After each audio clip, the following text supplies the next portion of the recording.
Nag-attend po ako dito po sa Jaong po na simula din po nung nag-ano na rin po talaga, nag-decision po talaga ako na I am Jaong forever po. Amen. Praise the Lord po.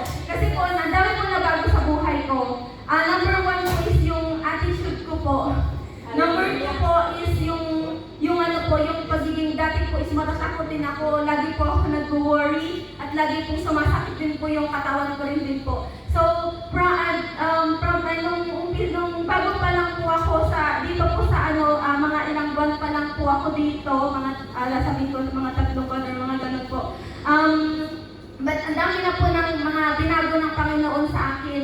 At yun nga po, yung una nga po yung ugali ko po dati po kasi is po ako, mantita po talaga ako dati. Tapos mabilis po ako magalit, mabilis pong tumaas yung yung emotion ko po, yung mga wrong emotions po dati. Yun po, glory to Jesus po kasi po, nakilala ko po ang Jaong po na sa pamamagitan po ni Pastor Albert at ganoon na rin po sa mga naririnig ko rin po ng mga kay daddy at saka kay mami po na lahat po ng mga turo po nila talaga ina-apply ko po talaga sa buhay ko. Amen.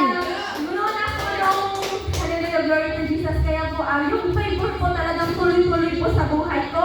Glory to Jesus.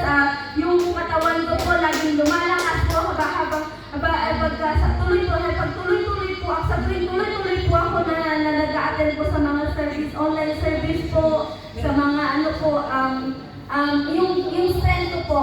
Grabe po yung strength. Hallelujah, glory to Jesus. Tapos dati po lupay-pay ako lagi dahil sa kapaguran sa trabaho ba. Wow, glory to Jesus po. Grabe po talaga yung strength na kahit na po yan po, ganun pa rin po yung strength ko po pa rin po. At saka, hallelujah, glory to Jesus. Kasi hindi na rin po ako nakakapitan po ng yung pananakit ng katawan, pananakit ng... Nung una po, akala ko po, massage therapist po.